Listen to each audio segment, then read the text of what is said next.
You're listening to The Bird Bath, presented by The Fountain Report. I'm your host, Ryan Leach.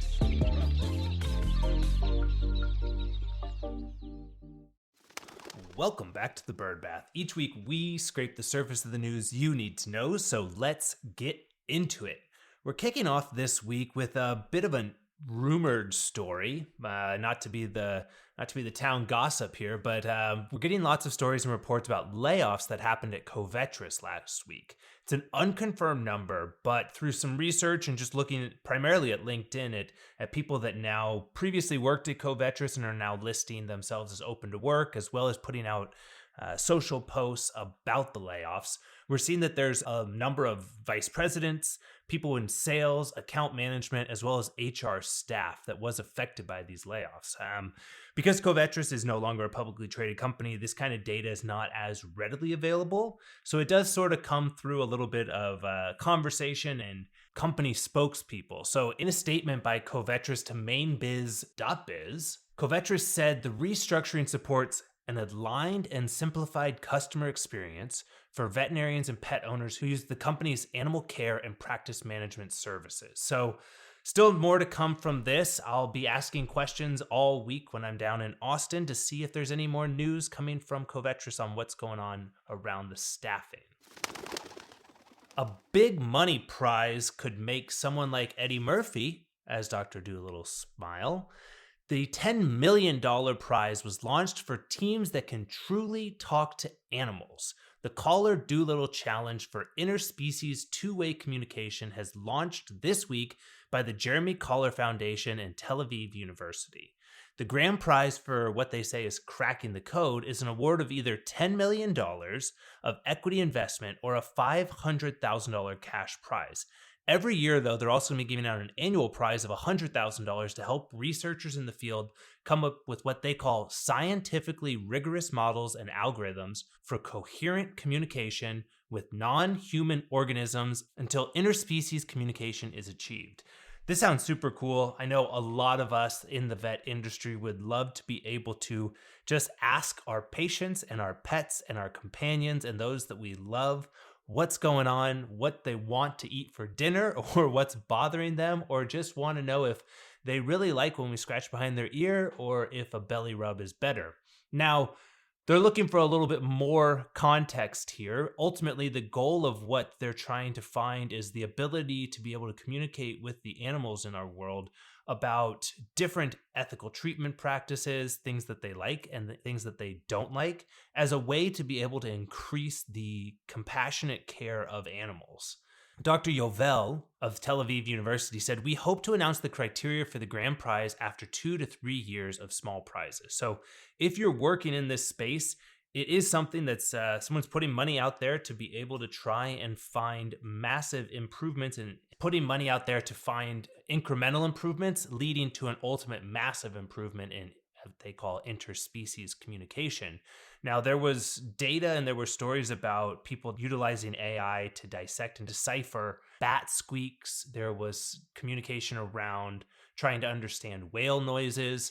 But some of the more skeptical people in the field said that just being able to translate a sound into what we would call a word doesn't fully get us the entire breadth of what's being said. It's going to require a much deeper understanding of social, behavioral, and community implications for these animals. So a long road ahead, but with the massive growth of AI technology, the Caller Dolittle Challenge is on, and we should expect to see things happening. Now, there are a couple companies that just pop to the top of my mind here that are trying to dissect and translate something for us to be able to understand. There's an awesome company called Mogi, which takes the activity of your cat through a collar, and it uses AI to create direct cat chat. So it takes the raw data and graphical input that would allow you to understand it, but then translates it into text messages or in-app chats that let you say, hey, based on this sort of activity, my cat's feeling sluggish.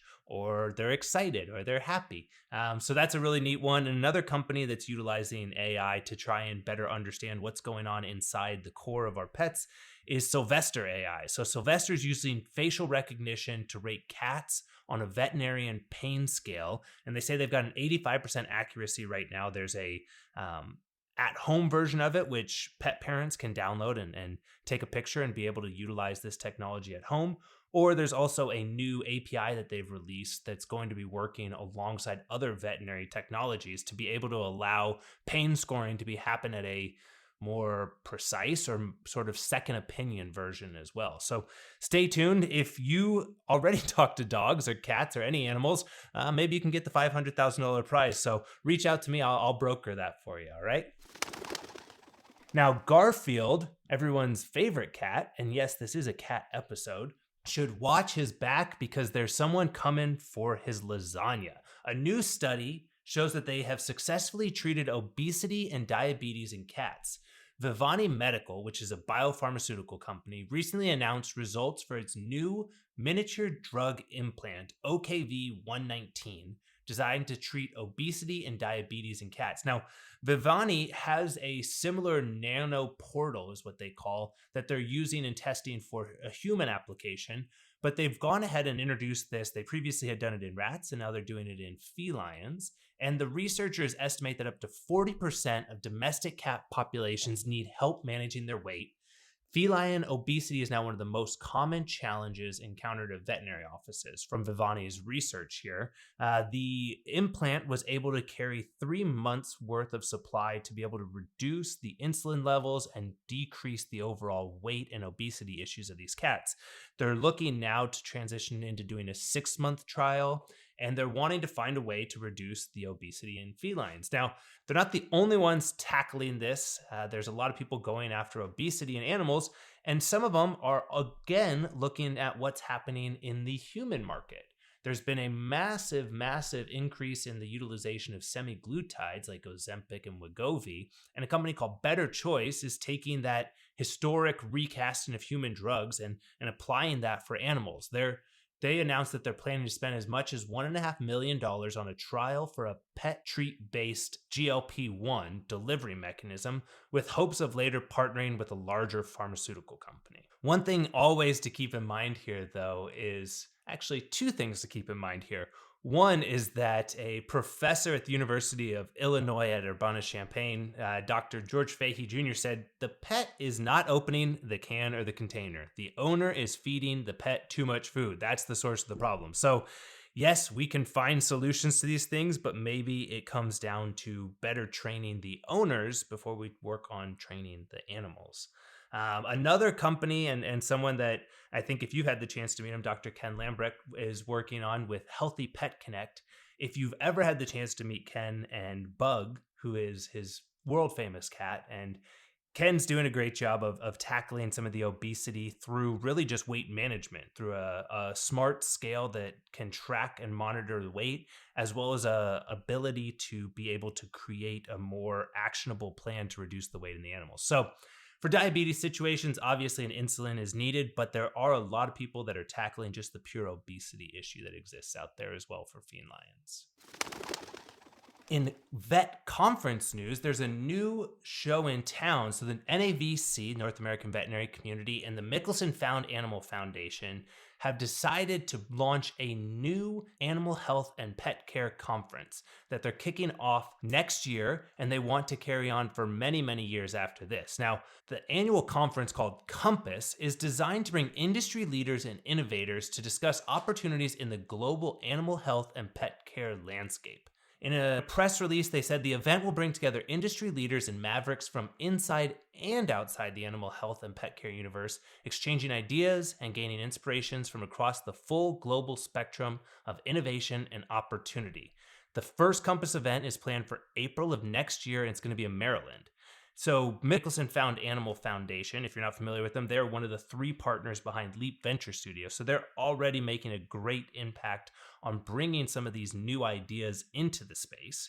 And they want to see a way to be able to bring what I thought really specifically interesting was people from outside the vet industry to come in. It's something that for a long time there's been a wall and a tough gate to get through for external parties to be able to make impacts in the space. So it seems like NAVC and the Michelson Animal Foundation are trying to open that gate and allow people to come in. The first conference is going to focus on investing in entrepreneurship, technology and development, market dynamics and consumer behavior, as well as supply chain retail. They want to talk about regulatory policy and legislative development, pet healthcare professionals and medical innovations, infrastructure and environmental design, and then industry advocacy and nonprofit perspective. So sounds like a really cool conference. I for sure am putting it on my calendar as somewhere that I want to be in April.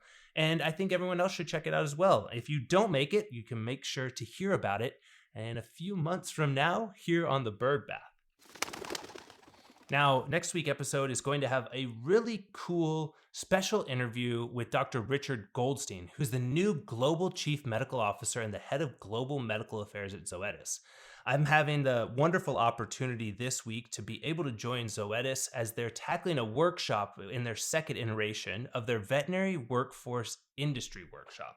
What Zoetis has done is brought together a collection of people from across the industry to get together to try and tackle the challenges in the veterinary workforce. I was very honored and thrilled to be able to participate, to be able to discuss with folks within the space about new technologies that are coming out. What we've done is really tried to understand not just, throwing a lot of buzzwords at people, but trying to find ways where leadership within the veterinary community can understand new technologies that are coming out, how to implement them, and then also how to be able to ride the wave of this technology without overwhelming people. So we're talking about change management. We're talking about implementation strategies. There's also some other fantastic people that are presenting. There's going to be a conversation around veterinary technicians, implementation, the overall workforce challenges. And ultimately here, this is just one of many meetings that Zoetis is putting together to try and bring actionable change to the difficulties that we're seeing in the industry. It was 6 years ago that I joined into the veterinary community, and people were talking about burnout, and we're still talking about it. I think we're still talking about a lot of the issues that are plaguing the industry, whether it's staffing shortages that then relate to burnout, or if it's overwork, or if it's misalignment of goals within different organizations and how that leads to difficulties. We want to find ways for the veterinary industry to be somewhere where people come, are attracted to, and that they stay. So this is something that's going to be really neat, and I look forward to giving you all sort of a peek behind the curtain as Dr. Goldstein and I sit down next week.